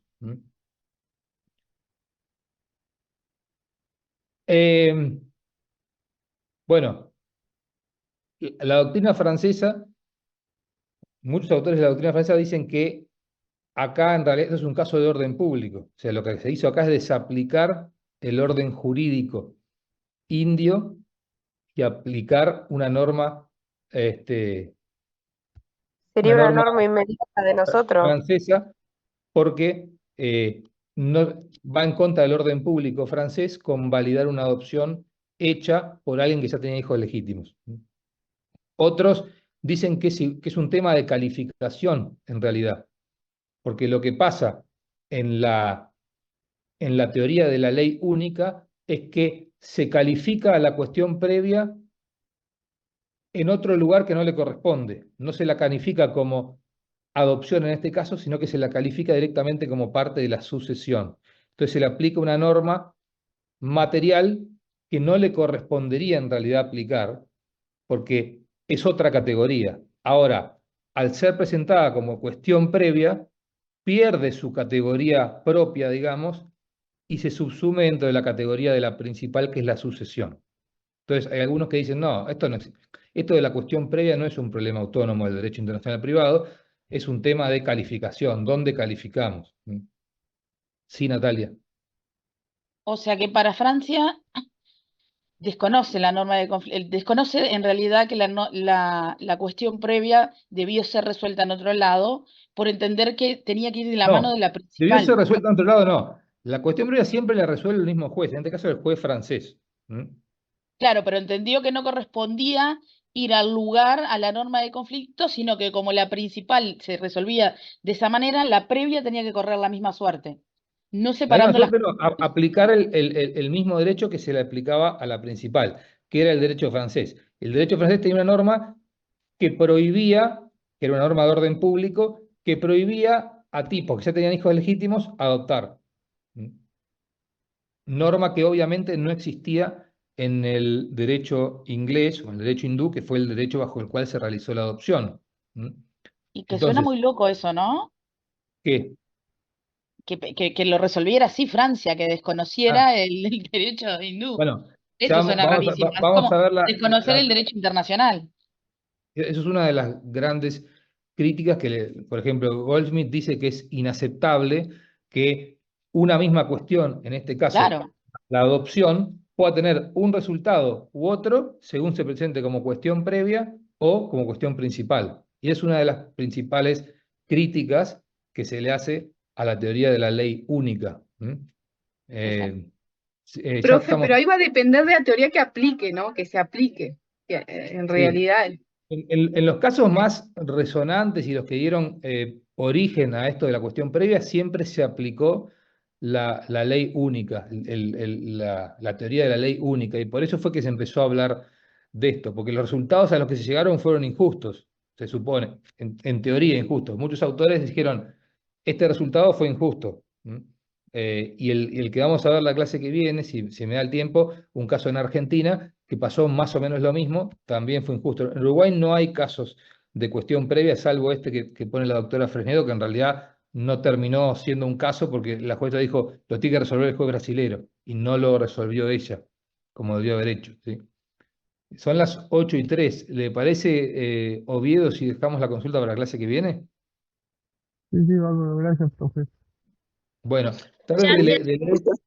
Sí, es Muchas gracias, que complejo el pase tema bien. de la cuestión Para la previa. clase que viene,